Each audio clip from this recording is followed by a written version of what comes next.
নাচ করে তোমার দেখাচ্ছি। সিন্দুক ভাঙবো বলে কখন থেকে ট্রাই করছি, আর উনি ধেই ধেই করে নাচতে চলে গেল। আমার কি তাহলে থাইল্যান্ড যাওয়া হবে না? যাবো না আমরা থাইল্যান্ড? কি হলো? কখন থেকে বলছি যে ওই সিন্দুকটা ভাঙার জন্য আরো একবার ট্রাই নিতে হবে, সেটা না করে তুমি আমার সবার সাথে গিয়ে ধেই ধেই করে নাচছো। তানিয়া কি করবো, বাড়ির সবাই তো ওখানে নাচছে, আমি না থাকলে হয় বলো? আমি দেখেছি গো, বাড়ির সবাই ওখানে গিয়ে নাচছে। এই শোনো, বাড়ির সবাইকে না ক্যান্সার গোবর্ধনই টাকার জন্য ফোন করে না, তোমাকে করে। আজকের দিনে তুমি তুমি ওই গ্যাংস্টার গোবর্ধনের কথা আমাকে মনে করলে? যাওয়া তুমি আর পাচ্ছি না আমি। এর একটা ব্যস্ত নাস্ত কিছু একটা করতেই হবে। তানিয়া ঠিক বলছো তুমি, আমরা আরেকবার ট্রাই মারবো।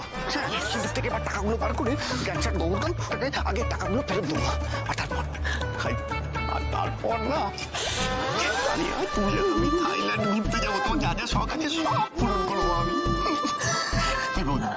সবাই ওখানে তো আছে, তাহলে এখানে আলাদা থাকলে খারাপ দেখা না। চলো আমার সাথে এসো। এবার হাড়ি ফাটাতে হবে কিন্তু, তোমরা সবাই পারবে তো?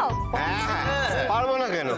দেখো আমাদের বাড়িতে এই হাঁড়ি আগে ফাটানো হয়নি ঠিকই, কিন্তু সিনেমায় তো আমরা কতবার দেখেছি হাঁড়ি ফাটাতে। হ্যাঁ পারবো করো।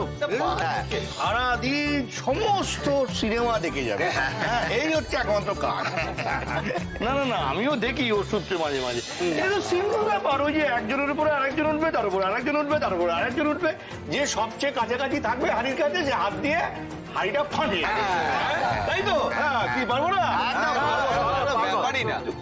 একটা কথা বলো তো, এত উঁচুতে তুমি হাড়িটা বাঁধলে কি করে? আরে কাকু, ওই কপি কল দিয়ে, ওই কুয়োতে জল টেনে টেনে তোলে না, ওইটা দিয়ে করেছি। বাবা, এইটুকু একটা মেয়ে কপি কলের সাথে ওপরে উঠে যায়নি, ভাগ্য ভালো। কি বললেন আপনি? নিজে লম্বা বলে নিজেকে কি মনে করেন আপনি? আমাদের পাড়ায় না যেসব ছেলেরা লম্বা হতো তাদেরকে না তাল গাছ বলা হতো। তাল গাছ এক পায়ে দাঁড়িয়ে সব গাছ ছাড়িয়ে উকি মারে আকাশে। বুঝেছি। আপনার এইসব ভাবা স্বাভাবিক।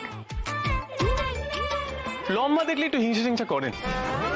দেখুন, আপনি না লম্বা বলে একদম গল্প করবেন না, তাই তো? হ্যাঁ, এটাই বলতে চাইছেন তো? হ্যাঁ, বলুন আর কি বলবেন। আপনি গিয়ে ওই হাইটা ভাঙুন যান, দেখি আপনি কত লম্বা। সবসময় বেশি বেশি কথা বলা।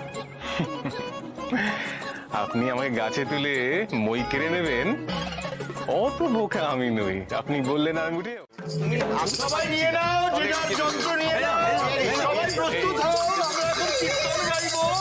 রাধা গোবিন্দ, বসে পড়ো। কীর্তনের দল কোথায়? সংকীর্তন শুনবো আজকে, এরকম করছিস কেন? ভীষণ আমি রেগে যাচ্ছি মা। কেন বাবা? এই প্রতিভাবান কীর্তন শিল্পীদের দেখে তুমি জিজ্ঞেস করছো যে কোথায় কীর্তনের দল মাগো?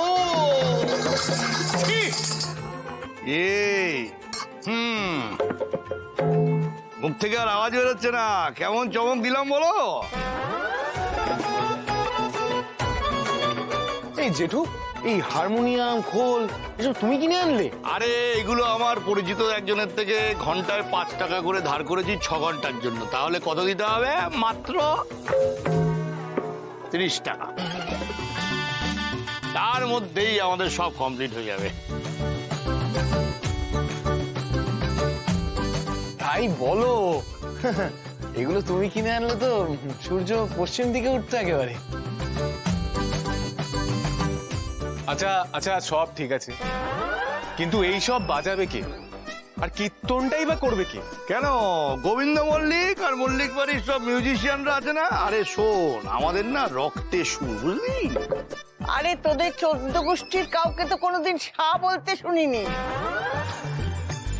এসব বুঝবে না মা তুমি। জলে পড়লেই যেমন মানুষ সাঁতার শিখে যায় না, তেমনি এই যে বাজনার জিনিসপত্র সামনে দাঁড়ালেই সবাই বাজনদার হয়ে যায়।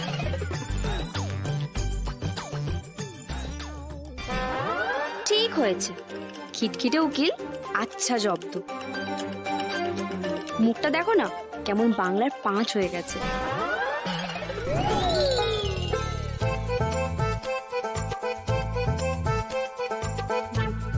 নে নে বাজা বাজা। হরিবোল হরিবোল, মল্লিক বাড়ির সকল নারীগণের চরণে সেবা লাগে। আমরা শুরু করব আমাদের কীর্তন। আরে দূর বাবা, প্রথমেই হরিবল হরিবল করছিস কেন? ওটা তো শেষে দেয়। মা তুমি না হরিকে যখন খুশি ডাকা যায়। আচ্ছা ঠিক আছে দাদা, যা করার তাড়াতাড়ি শুরু করুন, আমরা অনেকক্ষণ ধরে কিন্তু বসে আছি। বাবা, আমি কিন্তু ভিডিও কল করা শিখেছি। যা করবি সব ভিডিও কল করে বৌমাকে পাঠাবো। হ্যাঁ মা, তুমি আমার নিজের পেটের মা হয়ে এইভাবে ব্ল্যাকমেল করছো? এই দাদা, কি বলছো নাকি? আমাদের মা তোমার পেটে কি করে জন্মাবে? এরম বলো না প্লিজ। ও তাই তো মানে একটু গন্ডগোল হয়ে গেছে। আরে তুই আমার পেটের ছেলে হয়ে কীর্তনের নামে যদি ঢপের কীর্তন করতে পারিস, তাহলে আমিও এসব করতে পারি, বুঝলি?